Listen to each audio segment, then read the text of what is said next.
فرمایا اب معاملہ یہ ہوا کہ سرکار دو عالم صلی اللہ علیہ وسلم کے ساتھ جو مہاجرین صحابہ تھے جنہوں نے مکے سے ہجرت کی تھی، وہ تو تیار تھے کہ یا رسول اللہ صلی اللہ علیہ وسلم جیسا آپ کا حکم ہے، اگر ہم یہاں پر پہنچ چکے ہیں اور جنگ کا معاملہ ہو چکا ہے تو کوئی بات نہیں، ہم لڑنے کے لیے تیار ہیں۔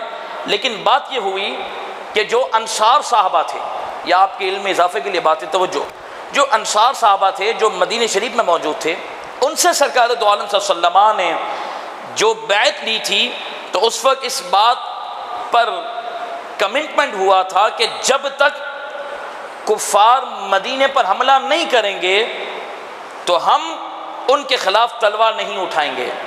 اور یہاں تو مسلمان مدینے سے باہر چلے گئے تھے، بدر کی طرف چلے گئے تھے۔ اب سرکار دو عالم صلی اللہ علیہ وسلم نے اپنے انصار صحابہ کی طرف توجہ فرمائی، بولو سبحان اللہ۔ اب صحابی تو صحابی ہوتا ہے، جب سرکار کا کلمہ پڑھ لیا تو پھر وہ اپنا سب کچھ چھوڑ دیتا ہے۔ اب جب سرکار دو عالم صلی اللہ علیہ وسلم نے انصار صحابہ کی طرف توجہ فرمائی کہ مہاجرین تو تیار ہیں، صدیق اکبر، فاروق اعظم، جتنے صحابہ سب تیار ہیں، لیکن جو انصار سے کمٹمنٹ ہوا تھا تو اب اس کا معاملہ کیا ہوگا؟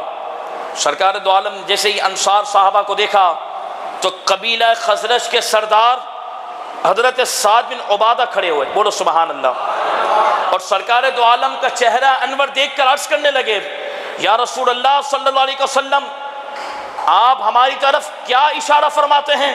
خدا کی قسم ہم آپ کے وہ جان نثار صحابہ ہیں، اگر آپ حکم دیں تو ہم سمندر میں کود پڑیں گے۔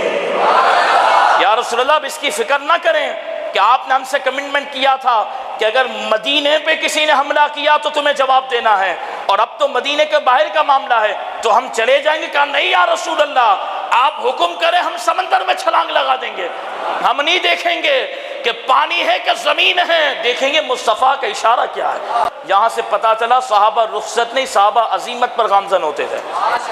رخصت ناموس رسالت اور اسلام کی حفاظت میں رخصت ہے ہی نہیں۔ یہ دین ایسے پھیلا ہے مسلمانوں، یہ پنکھے کے نیچے بیٹھ کر، یہ لائٹوں کے نیچے ٹھنڈی ہوا کے اندر باتیں کرنا اور سننا بڑی آسان ہے۔ مصطفیٰ کے صحابہ نے خون کے قطرے قربان کر کے اسلام کو زندگی عطا کی ہے۔ بخاری میں یہ حدیث موجود ہے، سرکار دو عالم صلی اللہ علیہ وسلم نے ارشاد فرمایا، بے شک اللہ تبارک و تعالی بدر والوں سے واقف ہے، اور اس نے فرما دیا ہے کہ جو جو بدر میں شریک ہوا تھا اب اس کو مرتے دم تک جو کرنا ہے کرے، اللہ اس سے ہمیشہ کے لیے راضی ہو چکا ہے۔ اللہ نے بدریوں کو بخش دیا ہے، اللہ نے بدریوں کے لیے جنت واجب کر دی ہے۔ تو سرکار نے فرمایا جو جو بدر میں گیا، اے میرے بدری صحابہ، رب تمہیں بشارت دیتا ہے کہ اب تم آزاد ہو، تمہیں جو کرنا ہے کرو، رب تمہیں جنت عطا کر چکا ہے۔ مجھے بتاؤ بدر والوں کو مقام کیوں ملا؟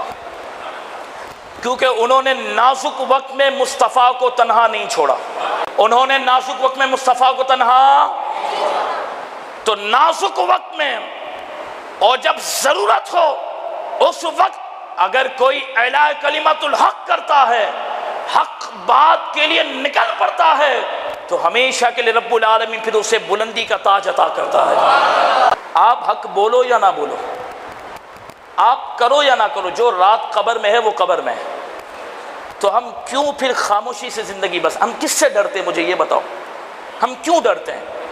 کیا ہماری خوف کی وجہ سے ہماری موت 2 دن لیٹ ہو جائے گی؟ اور موت آنی کیسے یہ بھی رب نے لکھا ہے، تو کیوں نہ ہم سرکار کی محبت میں شہادت کی موت کو پالیں۔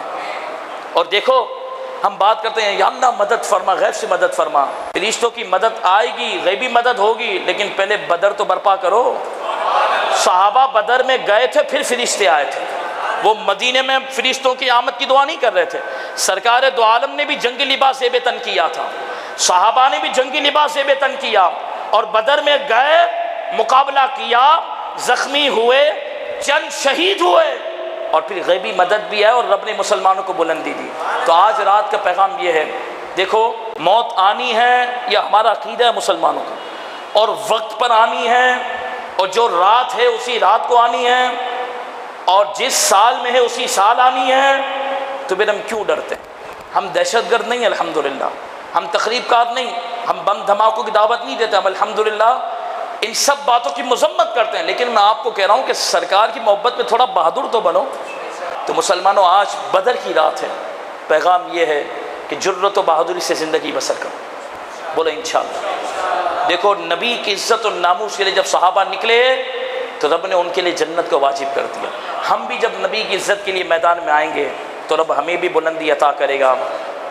اگر بزدل رہو گے پھر بھی مرو گے، بہادری سے زندگی بسر کرو گے پھر بھی مرو گے۔ بس پیغام یہی تھا کہ جب جہاں جہاں آپ کو سرکار کی عزت و ناموس کے لیے بلایا جائے گا میدان میں آؤ گے۔